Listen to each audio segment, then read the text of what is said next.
is I'm going to take the link that I can get from on our page and get to share this. So if you guys are seeing this as you come in, you can just share this again for those that you knew that were on the previous Facebook Live. Where we left off, I'm going to have good thing I have also put the link on the comments of the other one. So that go back. I'm going to do that. I see that we have a couple people on live now. So can you hear us? Let us know. I know you're probably like, wow, I don't know. This is questionable, but whoops. Okay. What was that? Sorry. I said, if you're on there and you can hear us, make a note. Tell us. Yeah, I can. Oh, you can. There you go. I can. It looks like there's people live. This is fun.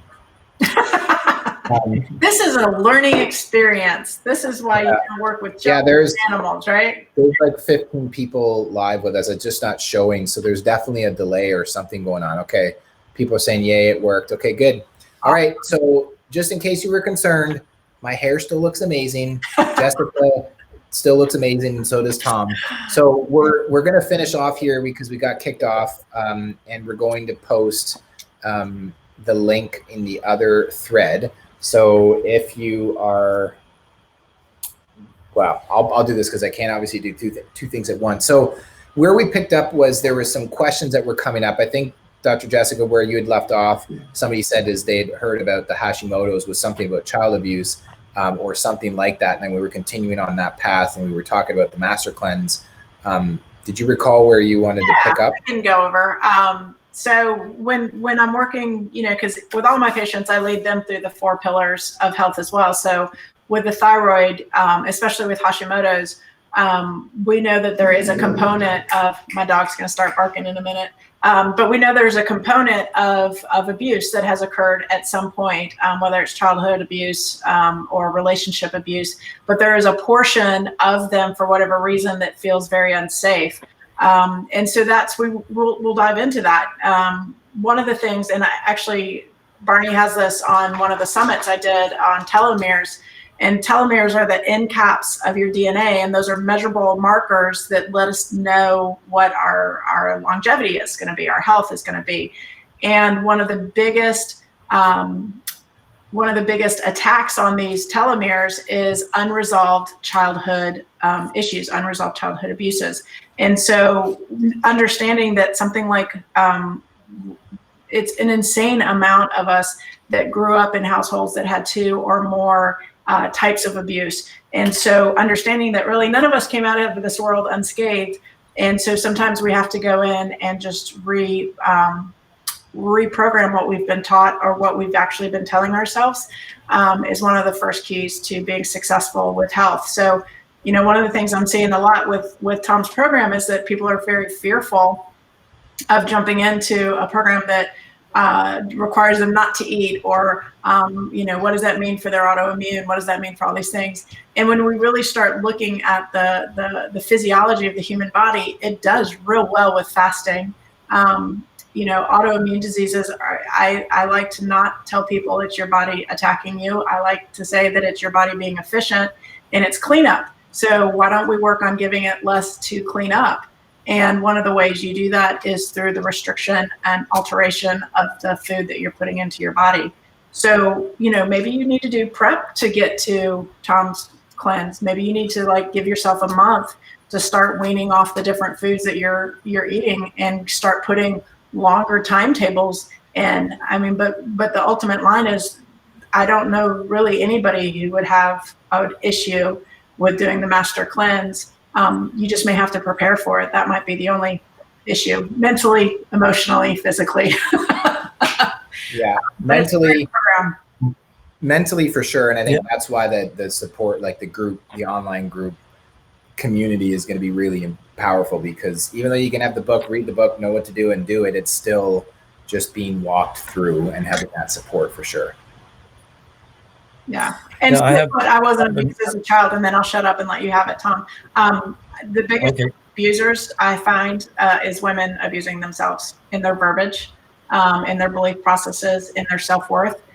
So absolutely, maybe you had a great childhood, but for whatever reason, the story you got going on in your brain is brutal. And hey, I have been there, so I know it is something that I actively work on, is being as kind to me as I would be to one of my baby children, and as they grow up, the things that women say to themselves is just, ooh, we've got to do a better job. And I love to help women do that. And I'm gonna shut up and let Tom talk. No, that's good. I wanted to add one more thing, and then Tom, like, I need some more red here. But one of the quotes that I was shared with by my mentor, he said, if we talked to others the way we talk to ourselves, we wouldn't have very many friends. Right. Or the way that we allow ourselves to talk. And so it's easy to verbally external, but it is for sure. So thanks for that reminder. And now we'll let Tom share his piece here on that. That was really good. Okay. Hi. In the work that I do, I was introduced to Stanley Burroughs' work and Louise Hay's work back in early 1980. And Stanley Burroughs said that we only have one illness on the physical level, and that's toxemia, which is the accumulation of wastes or toxins or poisons in the body. And Louise Hay said it's basically just one issue where we don't love ourselves completely, where we hold back.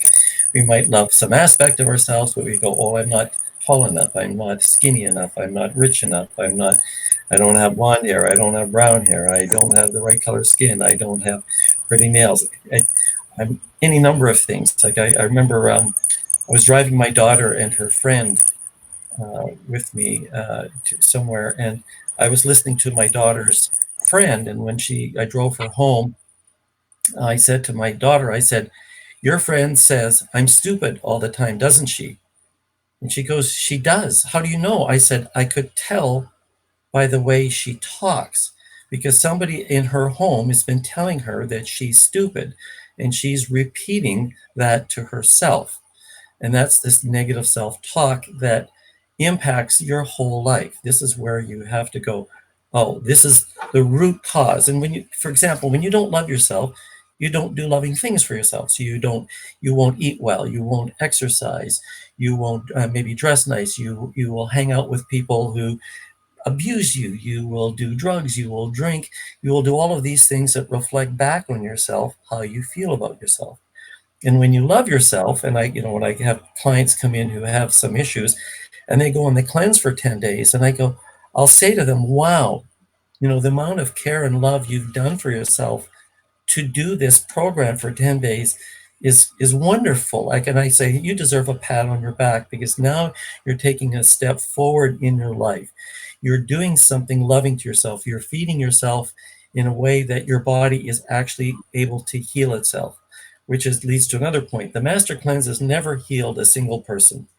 The Master Cleanse is a tool, like oils and massage and any number of other modalities and therapies. They're tools that you use to let your body heal itself.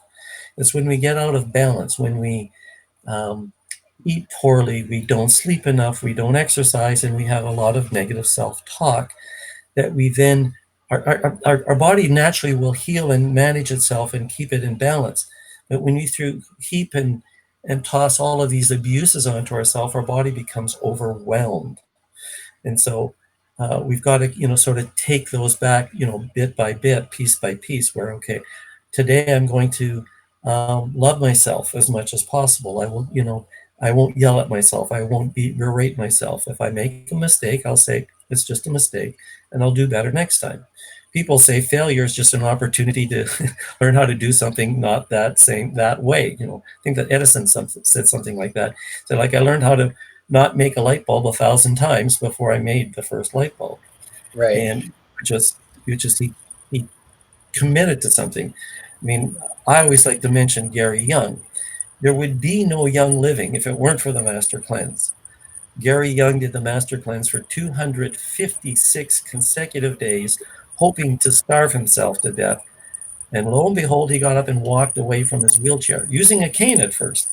And his first teacher he went to was Stanley Burroughs. And that's what he started with: color therapy, the Master Cleanse, and doing VitaFlex. The oils came many years later. And like myself, when I was introduced to oils the first time, I tried them and used them, they didn't work. And Gary had the same experience. And it wasn't until one of his clients from Switzerland, this was in Tijuana, I believe, in Mexico, and she insisted on him seeing her oils. And she used, I put a couple of oils on him, and the pain, the residual pain from that accident in 1973 was still there. Not all of it had gone. She put some oils on him, and within seconds, he felt pain relief. And that was how his journey started. It was like then oils became his obsession, as you know. And, um, you know, any of you who, if you hadn't had the opportunity to meet Gary Young, he was the most extraordinary person you may have had the opportunity or the pleasure to meet if that were to happen. I'm sure, you know, Barney might say that as well. He was an extraordinary man. And these gifts that he gave us, you know, are not just on the physical level. Like I wanted to talk about what are some of the oils that I'm going to recommend to people while they're cleansing, and transformation is you're going to be transforming from possibly poor health to good health. Use believe. I'm going to believe in my transformation. How about highest potential? You're going to move yourself, motivate yourself. So you could use motivation to your highest potential. Roman chamomile. Why Roman chamomile? Roman chamomile is called Roman chamomile because the early Romans used it before they went to war, because it actually brings you to a state of calmness because you're not afraid anymore. So do you want to be fighting with courage or with fear? I want everybody fighting on either side of me, fighting with confidence and courage, not fear, you know, because they will be fighting with using their their frontal lobe, not their reptilian fight or flight. You know, when we get into fight or flight, we're not using our frontal lobe, our, you know, that human capacity that only we have. When we're into fight or flight, we've got the reptilian brain, that dinosaur brain, and you don't want to function as a dinosaur. Another one right now that I love to mention is common sense. And it was Marcella von Harding that kept telling Gary, make an oil called common sense for people. And common sense would be a great oil for many politicians and people right now. Also release, because you're going to be releasing your fear, your unhealthiness, your wastes of your body. Digest, which is good for the digestive system, helps to moderate it if you're having any issues. And of course, joy. Let's do this cleanse with joy, not with fear, not with trepidation, not with, oh God, am I going to die? I've had people write to me an email and go, I'm on the cleanse and I'm day 5 and I feel amazing. What am I doing wrong? Well, how ridiculous is that? I go, no, you're not doing anything wrong. You're doing everything right. What I experience with people, because I've worked with thousands of people doing the master cleanse, is that when people have a tremendous amount of fear, when they go on the cleanse, they're going to experience something that appears fearful, because that's where their state of mind is looking for. So that whatever condition they have, is if they have high blood pressure, it may spike for a day or for a few hours and then come back and normalize. But if they panic and go, this is killing me, they'll go off the cleanse and then lose the benefits. But if they stay with it, like I'll give you an example. I was teaching a class and this woman was diabetic and she was on the cleanse, and it was day 2, I think day 3 of the cleanse. And she said, I'm not feeling so good. And you should be checking your blood sugar levels while you're on the cleanse. And she checked it and she said, oh, it's at 375. And everybody in the group kind of went, and I said, well, if your blood sugar is high when you're, the first few days, you have to moderate it with your insulin. But usually by 5 days, you're off. So here she is the 3rd day, blood sugar is spiking. She takes a little bit of insulin. So the next day, day 4 in the class, at the end of the class, she said at 5 o'clock, she said, I've had to use 1 unit of insulin all day to balance my blood sugar level. And this was somebody using, I think, between 65 and 70 units of insulin per day. And on the 4th day, she would use 1 unit. So I have seen it used successfully for many, many things. So talking about the liver, I went to Australia several years ago, about 6 years ago, and treated a man who had liver failure. They told him he would die. They couldn't get him a liver in time. He was too far down on the list. I treated him twice a day doing Vitaflex with a lot of oils.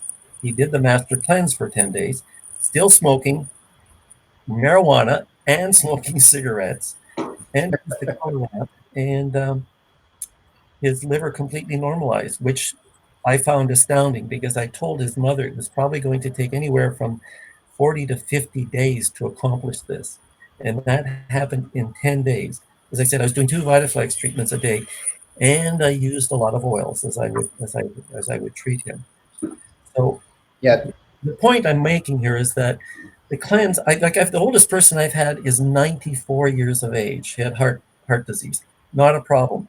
The youngest child I've seen do it is 4 months of age. She did it for 10 days and was fine, was very sick before she started. Another woman I met did the cleanse, had her 2 children, 3 and 5, had them do the cleanse for 21 consecutive days. The 3-year-old had been having brain seizures and going into convulsions. And I met her and interviewed her. I ran into her in a health food store and saw these kids and had kind of heard the story. And I approached her and she said, yes, I'm the woman who put my kids on the cleanse. And she said, my 3-year-old has not had another seizure or convulsions since he's done the 21 days. Well, that answers the question then, because Julia was asking, my question was, can children do the master cleanse? And no, I think I would moderate the cayenne. Yeah, moderate the cayenne, and I think it's important that, like, even though if you have it certainly is something that you wouldn't want to force upon them, but I think I'd be curious to see what it would be like with our kids to do it. I think it would definitely serve them for sure. Just speaking straight up from a parent in the trenches right now, being like thinking about how I would communicate to my 5-year-old, my 4-year-old, and my 3-year-old to do it, or our 3-year-old, or whatever, our kids. But I think the first thing is that was great. That was awesome to share that part, because there's these big questions that when people are asking, they're trying to, okay, how young, how